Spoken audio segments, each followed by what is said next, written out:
20th century व इसके बाद के फिजिक्स को मॉडर्न फिजिक्स कहा जाता है, क्योंकि इसी सेंचुरी में कई महान वैज्ञानिकों ने ऐसे ऐसे सिद्धांत दिए हैं जिसने हमारी ब्रह्मांड को समझने का नजरिया ही बदल दिया है। ब्रह्मांड में होने वाली घटनाओं को एक्सप्लेन करने के लिए हमें दो प्रकार की थ्योरीज की जरूरत पड़ती है, जिनमें से एक है क्वांटम थ्योरी व दूसरा है the general theory of relativity. दोस्तों, आज हम इन्हीं थ्योरीज के बारे में बात करेंगे। किसी फिजिकल प्रॉपर्टी की वह न्यूनतम मात्रा जो किसी इंटरेक्शन में भाग लेता है क्वांटम कहलाता है। जैसे जब किसी एटम को एनर्जी दी जाती है तो उसकी फिजिकल प्रॉपर्टी जैसे इलेक्ट्रिक चार्ज, इलेक्ट्रॉन के एक पूर्ण गुणज 1 इलेक्ट्रॉन, 2 इलेक्ट्रॉन इत्यादि के रूप में इंटरेक्ट होते हैं, न कि half electron, 3 and half electron भिन्न के रूप में। ब्रह्मांड के इन इलेक्ट्रॉन जैसे सूक्ष्म व लगभग मासलेस पार्टिकल्स के ड्यूअल नेचर व उनके इंटरेक्शन को समझने के लिए वैज्ञानिकों ने कई सारी थ्योरीज दी हैं, जैसे प्लांक का एनर्जी इक्वेशन, हाइजेनबर्ग का अनसर्टेनिटी प्रिंसिपल, श्रोडिंगर का वेव इक्वेशन, आइंस्टीन का फोटो इलेक्ट्रिक इफेक्ट इत्यादि। ये सभी थ्योरीज एटॉमिक लेवल पर मैटर्स के व्यवहार को समझने में काफी कारगर साबित हुए हैं। इन सभी थ्योरीज का अध्ययन क्वांटम थ्योरी कहलाती है। इसे क्वांटम फिजिक्स या क्वांटम मैकेनिक्स भी कहा जाता है। 20th सेंचुरी से पहले ब्रह्मांड के मैसिव ऑब्जेक्ट्स जैसे ग्रह, तारे इत्यादि के बीच लगने वाले फोर्स को एक्सप्लेन करने के लिए न्यूटन के लॉ ऑफ यूनिवर्सल ग्रेविटेशन का इस्तेमाल किया जाता था। लेकिन न्यूटन की थ्योरी इन्हीं दो ऑब्जेक्ट्स के बीच लगने वाले ग्रेविटेशनल फोर्स के सोर्स व अन्य घटनाओं जैसे ब्लैक होल के नजदीक समय का धीमा हो जाना इत्यादि को एक्सप्लेन करने में असमर्थ था। सदियों तक वैज्ञानिक इस सवाल का जवाब ढूंढते रहे कि दो मैसिव ऑब्जेक्ट्स के बीच के स्पेस में आखिर ऐसा क्या है जिससे वे एक दूसरे को खींच रहे हैं। आखिरकार 1915 में आइंस्टीन के बच्चों जैसे सवाल ने एक महत्वपूर्ण थ्योरी को जन्म दिया, जिसे the general theory of relativity कहा जाता है। यह ग्रेविटेशन का स्पेस टाइम वाला जियोमेट्रिक थ्योरी है।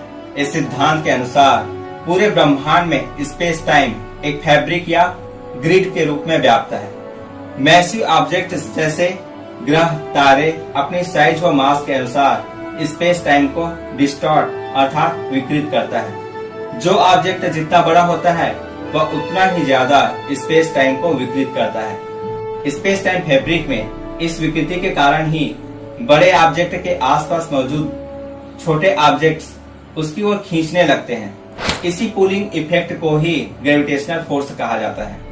हम इसे समझने के लिए एक रबर सीट का उदाहरण लेते हैं। इसमें आप देख सकते हैं कि एक बड़ी बॉल ने सीट को ज्यादा विकृत किया हुआ है, जबकि छोटी बॉल ने कम, जिसके कारण छोटी बॉल बड़ी बॉल की ओर चक्कर लगाते हुए खींचा चला जा रहा है। इस एनालॉजी में यदि हम रबर सीट को स्पेस टाइम माने तो छोटी बॉल का बड़ी बॉल की ओर खींचा चला जाना ग्रेविटेशनल फोर्स है। ठीक ऐसे ही पृथ्वी सूर्य के चारों ओर चक्कर लगा रही है। चूंकि पृथ्वी भी स्पेस टाइम को थोड़ा विकृत किया हुआ है, जिसके कारण वह सूर्य में नहीं गिरता, वह बैलेंस बना रहता है। जनरल थ्योरी ऑफ रिलेटिविटी केवल उन ऑब्जेक्ट्स पर लागू होते हैं जो काफी लार्ज व हेवी हो, जैसे अर्थ, सन, जहां उनके क्वांटम प्रॉपर्टीज को नेग्लेक्ट किया जा सके।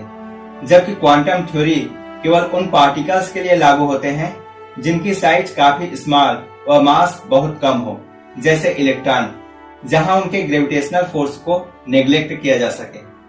दो अलग अलग इंडिपेंडेंट थ्योरीज होने के कारण दोनों थ्योरीज ऐसे ऑब्जेक्ट जो काफी स्मॉल व काफी हेवी हो, जैसे ब्लैक होल का सेंटर, सिंगुलरिटी के व्यवहार को समझाने में पूरी तरह से फेल हो जाती है, जिसके कारण हम आज भी ब्लैक होल व बिग बैंग से पहले की घटना को पूरी तरह से समझ नहीं पाए हैं। जब भौतिक शास्त्री ब्लैक होल व बिग बैंग के सिंगुलरिटी को समझाने में असमर्थ हो गए तो उन्होंने क्वांटम थ्योरी व the general theory of relativity के कॉन्सेप्ट को जोड़कर एक नई यूनिफाइड थ्योरी क्वांटम ग्रेविटी की अवधारणा प्रस्तुत की, ताकि ग्रेविटी को भी बाकी फंडामेंटल फोर्सेस की तरह क्वांटम लेवल पर एक्सप्लेन किया जा सके। इस थ्योरी के द्वारा 4 फंडामेंटल फोर्सेस में से 3 फोर्सेस के कैरियर पार्टिकल्स को प्रूव किया जा चुका है। जैसे इलेक्ट्रोमैग्नेटिक फोर्स का कैरियर पार्टिकल फोटॉन है, वीक न्यूक्लियर फोर्स का WZ boson, strong nuclear force का ग्लूऑन्स है।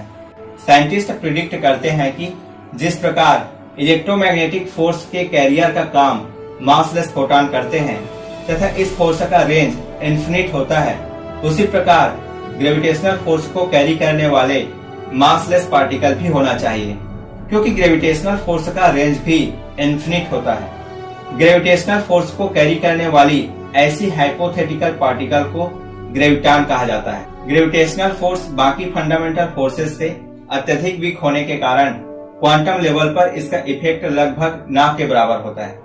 यही कारण है कि ग्रेविटॉन को अभी तक लार्ज हैड्रॉन कोलाइडर में प्रोड्यूस नहीं किया जा सका है।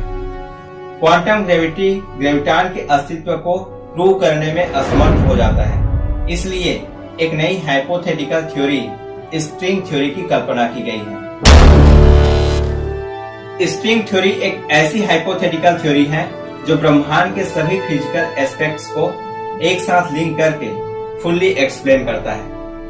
इसलिए ऐसी थ्योरी को जो ब्रह्मांड की सभी घटनाओं को एक साथ एक्सप्लेन करता है the theory of everything, final theory, ultimate theory या मास्टर थ्योरी कहा जाता है। स्ट्रिंग थ्योरी के अनुसार यह ब्रह्मांड 1 डायमेंशनल स्ट्रिंग से बना है। यह स्ट्रिंग 2 प्रकार की होती है, ओपन व क्लोज, जो हमेशा वाइब्रेट करते रहते हैं। जिस प्रकार इस गिटार की स्ट्रिंग में अलग अलग वाइब्रेशन से अलग अलग धुन निकलती है, ठीक उसी प्रकार इस स्ट्रिंग के अलग अलग पैटर्न में वाइब्रेशन से अलग अलग एलिमेंट्री पार्टिकल्स जैसे क्वार्क्स, इलेक्ट्रॉन्स इत्यादि बनते हैं और इन पार्टिकल से ही मैटर का निर्माण होता है। हम इस 3 डायमेंशनल वाली दुनिया में रहते हैं, पर यह थ्योरी हमें बताती है कि इस ब्रह्मांड में स्पेस के लिए कम से कम 10 व टाइम के लिए 1 अर्थात 11 डायमेंशंस मौजूद हैं। इन सब थ्योरीज के अलावा और भी कई थ्योरीज हैं, पर बिना किसी एक्सपेरिमेंटल प्रूफ के यह सब एक परिकल्पना मात्र ही है। दोस्तों, आज के वीडियो में बस इतना ही। नेक्स्ट वीडियो में हम फिर मिलेंगे, तब तक आप अपना ख्याल रखें। Have a nice day.